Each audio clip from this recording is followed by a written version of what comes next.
రైతువేనా మీరు ఏం తెల్లపులుగా సుక్కాలు వేసుకొచ్చుకోరు పింక్ కండువాలు వేసుకోరు అంటే అట్లా అంటారు మళ్ళీ రేపు మాట్లాడతారు వీళ్ళు ఎట్లా రైతులు అవుతారు తెల్లపుల్ల సుక్కాలు వేసుకొచ్చారు అంటారా నువ్వు రైతువా ఏం పేరు ఏ ఊరు చెప్పు నా పేరు ఎలుగు సత్తయ్య మా దత్తపురం మొత్కూరు మండల్ నువ్వు బరాబర్ రైతువే ముతుర్తి కాన్స్టిట్యూన్సీ ఇంతకుముందు రైతు కోఆర్డినేటర్గా నేను ఉన్నా పార్టీలో కానీ ఊర్లే కానీ 2 లక్షల రుణమాఫీ ఎక్కడ అయిందో ఒక్క లిస్ట్ ఇవ్వండి అందరికి అయింది మీరు కావాలని చెప్తలేరు కదా ఇవ్వండి మేడం నా డేటా వాళ్ళ దగ్గర ఉన్నది అగ్రికల్చర్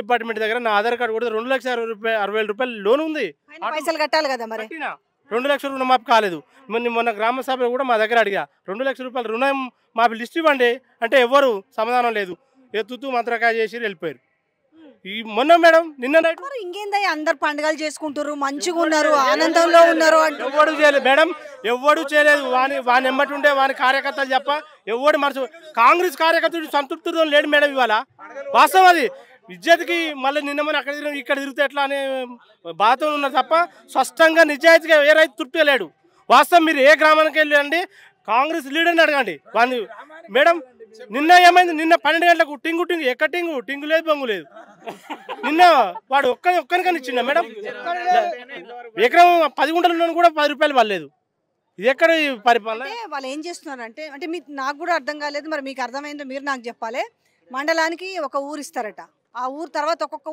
ఊరు ఇచ్చుకుంటూ పోతారు మేడం మండలంలో ఒక్క ఊరిలో వ్యవసాయం చేస్తారా అక్కడే ఉన్నారా రైతులు మేడం ఇది ఎక్కడ పెద్ద ఒక ప్రాజెక్ట్ అయితే మేడం ఒక దగ్గర ఓపెన్ చేస్తారు కానీ ప్రతి ఊర్లో రైతులు ఉంటారు ప్రతి ఊర్లో రైతు ఏమనిపిస్తుంది అట్లా మండలానికి ఒక ఊరు ఇవ్వడం అనేది ఏమనిపిస్తుంది మబ్బుగా పెట్టడమే ఈ స్థానిక ఎలక్షన్ల కోసం మబ్బుగా పెట్టడమే చూడండి మేడం ఇల్లు అన్నాడు మా ఊర్లో దరిదాపు అప్లై చేసిన వాళ్ళు 700 మంది ఉన్నారు ఎంతమందికి నువ్వు రిలీజ్ చేస్తావో చెప్పాలంటే చెప్పట్లేరు మీ అప్లికేషన్ పెట్టిన పాంప్ చదివి వెళ్ళిపోయారు తప్ప ఎక్కడ క్లాట్ లేదు మేడం ఇది ఏమి ఇవ్వరు చూడండి ఎలక్షన్ల కోసమే డ్రామా గ్రామ పంచాయతీ ఎలక్షన్ల కోసమే ఇప్పుడు ఒకవేళ ఇప్పుడు ఎలక్షన్లు అసెంబ్లీ వస్తే గాలికి ఎక్కడ పోతుంది కాంగ్రెస్ గవర్నమెంట్ గాలికి పోద్ది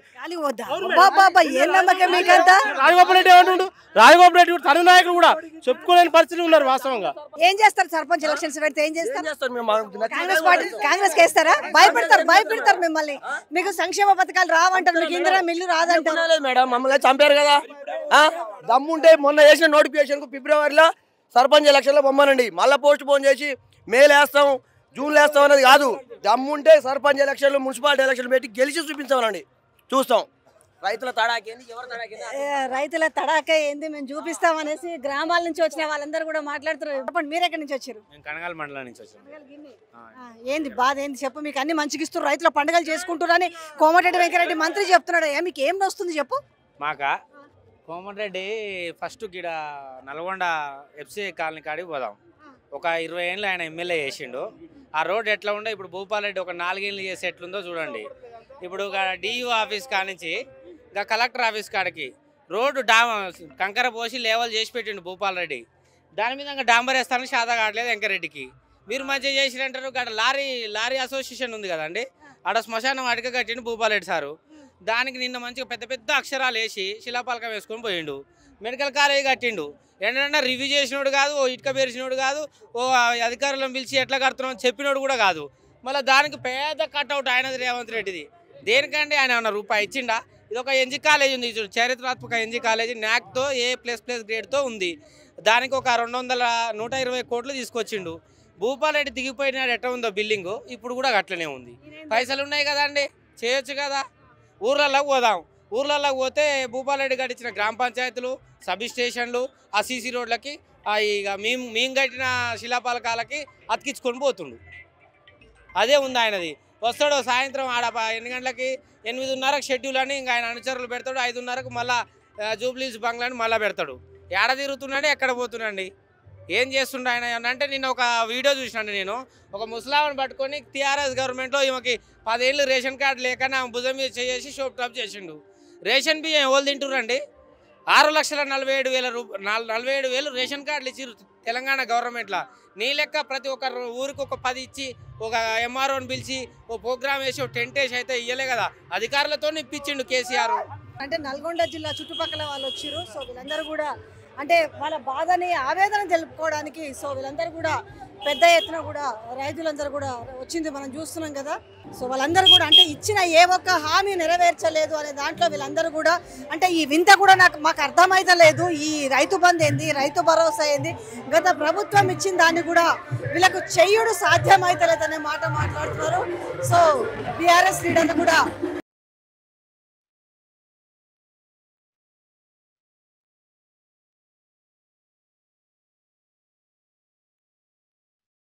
వేసే అంటే మేము ఎంత నిరాసక్తతో ఉన్నామో మార్పు కోసం అనేసి మేము కాంగ్రెస్ పార్టీని గెలిపించుకుంటే ఈ మార్పు కాస్త నమస్తే ఏంటయ్యా ఉరుకుతున్నావు మేడం? కేటీఆర్ అంటే అంత ఉత్సాహం మేడం మాకు. ఎందుకట్లా? కాబోయే సీఎం మేడం కేటీఆర్. ఏమైంది? రైతులంతా మంచిగానే ఉన్నారు, ఎందుకు ఇది బాగాలేదా రైతుల పరిస్థితి? రైతు భరోసా లేదు మేడం ఇంతవరకు. రైతు భరోసా 26 తారీఖు అన్నాడు, 26 తారీఖు పోయింది. మళ్ళా పెద్ద మనిషి అందరు బాగానే ఉంటారు కదా, రైతులు అన్ని మీకు ఇస్తున్నారట, ఎందుకు మీకు ఏం బాధ? ఏముంది, ఏమి ఇచ్చినట్టు ఇప్పటికి ఏం లేదండి. వాళ్ళకి రైతు బంధు పోయింది, వ్యవసాయం ఏ లేదు, ఇంద్రపెండ్లు పెన్షన్ లేవు. కాబట్టి ఈ ధర్నా ఉత్సాహంగా వస్తారు, రైతులు ఉత్సాహంగా వస్తున్నారు. రోజు రైతు బంధు మనక పోయింది, 700 6 ఇచ్చిండు. ఎక్కడిది కాలం ఏది కరువు, అంతా వ్యవస్థ అయిపోయింది రాష్ట్రం అంతా. హైడ్రా నిజాని అంతా భయమాటలు చెప్పడం, అంత మోసం చేయడం, రైతులందరినీ ఎక్కడి నుంచి వస్తున్నాం? మాది గరిడపల్లి మండలం, సూర్యాపేట జిల్లా. ఏమన్నీ వచ్చినాయా? రైతు భరోసా, రైతు రుణమాఫీ, బోనస్ ఇవన్నీ మంచిగా వస్తున్నాయా? రావట్లేదమ్మా, రాకుండా ఇబ్బందులు ఉండే ఈ రైతులు ఈ విధంగా పెట్టుకెళ్ళడం. Next CM KTR, next CM KTR. జై కేసీఆర్, జై కేటీఆర్. భవిష్యత్తు సీఎం కేటీఆర్, భవిష్యత్తు సీఎం కేటీఆర్. తెలంగాణ రాష్ట్రంలో కాంగ్రెస్ ప్రభుత్వం మీద ఎంత వ్యతిరేకత ఉన్నది అనేది ఈ జనాలు చూసి అర్థమైపోతుంది. వాళ్ళు చెప్పిన వాళ్ళు పెట్టిన 6 గ్యారెంటీలు ఎంత వేరైనా కూడా ఇవాళ ఈ జనాలు చూసి నల్లబడి కట్టవేసి మేము హెచ్చరిస్తా ఉన్నాం. ఇప్పుడు ఎలక్షన్లు వచ్చినా కూడా ఖచ్చితంగా 100 సీట్లు టీఆర్ఎస్ గెలుస్తుంది, 100 సీట్లు టీఆర్ఎస్ గెలుస్తుంది. వాళ్ళు పెట్టిన 6 గ్యారెంటీలు అన్ని ఫెయిలైనాయి. ఈ జనాలు చూస్తే తెలుస్తుంది కాంగ్రెస్ ప్రభుత్వం ఎంత ఫెయిలైందో, ఈ జనాలు చూస్తే తెలుస్తుంది. కేటీఆర్ గారు నాయకత్వంలో ఇన్ ఫ్యూచర్ లో కూడా ఖచ్చితంగా సీఎం అవుతారు. ఖచ్చితంగా ఈ 100 సీట్లు అంటే ఇప్పుడు పెట్టే వస్తాయి. ఏం చెప్పాలనుకుంటున్నారు? మేము మళ్ళీ ఇప్పుడు ఓట్లు పెట్టినా కానీ ఖచ్చితంగా టీఆర్ఎస్ వస్తుందని చెప్తున్నాం. ఎందుకంత నమ్మకం ఏంది? నమ్మకం ఉంది మేడం. రేవంత్ రెడ్డి ఒక్క పని కూడా చేస్తలేడు, రైతులను ఆదుకుంటున్నాడు. రైతు బీమా చేసిండు, రైతు బంధు ఇచ్చిండు, కళ్యాణ లక్ష్యం ఇచ్చిండు, అన్ని ఇచ్చిండు, 20 గంటల కరెంట్. అవి 6 గ్యారెంటీలు కాదు, 66 మోసాలవి, 66 మోసాలవి. భవిష్యత్తు సీఎం కేటీఆర్ ఇప్పుడు ఎలక్షన్ పెట్టినా కానీ 100 సీట్లు ఖచ్చితంగా గెలిచి మన రాష్ట్రంలో కేసీఆర్ గారిని సీఎం ఖచ్చితంగా అవుతాడు. తెలంగాణ రాష్ట్ర ప్రజలు చాలా బాధపడతా ఉన్నారు. కొత్తగా పెళ్ళైన అమ్మాయి శోభనం గదిలో మొగుడు కొచ్చేవాడని తెలిసి ఎంత బాధపడుతుందో, రేవంత్ రెడ్డి ముఖ్యమంత్రి కావడం వల్ల ఈ తెలంగాణ రాష్ట్ర ప్రజలు అంతే స్థాయిలో బాధపడుతున్నటువంటి పరిస్థితి ఇవాళ చూస్తూ ఉన్నాం. ఏ ఒక్క వర్గాన్ని కూడా రేవంత్ రెడ్డి మేలు చేయటువంటి ఈ సంవత్సర కాలంలో ఉద్యోగస్తులు కానివ్వండి, రైతాంగం కానివ్వండి, దళితులు కానివ్వండి, బడుగు బలహీన వర్గాలు కానివ్వండి, ఏ వర్గం కూడా ఈ ప్రభుత్వంలో సాటిస్ఫై లేదు. ఇవాళ రైతు భరోసా పథకం ఇవ్వడానికి కుప్పగింతలు వేస్తున్నటువంటి ఈ ప్రభుత్వం ఇవాళ ఈ నల్లగొండ జిల్లాలో 31 గ్రామాలకు మాత్రమే రైతు భరోసా ఇచ్చి ఇవాళ చేతులు దులుపుకొని మేము అందరికి ఇచ్చేసినామని చెప్పేసి డాంబికాలు ప్రదర్శిస్తూ ఉన్నాడు రేవంత్ రెడ్డి. రేవంత్ రెడ్డి ఖబర్దార్, రైతు ఏడ్చిన రాజ్యం, ఎద్దు ఏడ్చిన వ్యవసాయం బాగుపడదు. నీ ప్రభుత్వం కూలిపోవడం ఖాయం. రేవంత్ రెడ్డి నీ ప్రభుత్వం కూలిపోవడం ఖాయం. అంత మోసం కేసీఆర్. అసలు కేసీఆర్ పాలిచ్చే బరిని వదిలిపెట్టుకుని దున్నపోతుని తెచ్చుకున్నట్టు అయిపోయింది. జనం నమ్ముతారు. ఇప్పుడు ఎంతమంది మంచిగా వదిలిపెట్టుకొని దున్నపోతుని తెచ్చుకుంటుంది. కేసీఆర్ చెప్పే మాట ఎన్ని జన్మలు ఎత్తినా కేసీఆర్ ని ఏం చేయలేడు. కేసీఆర్ అంత పరిపాలన ఈయన చేయలేడు.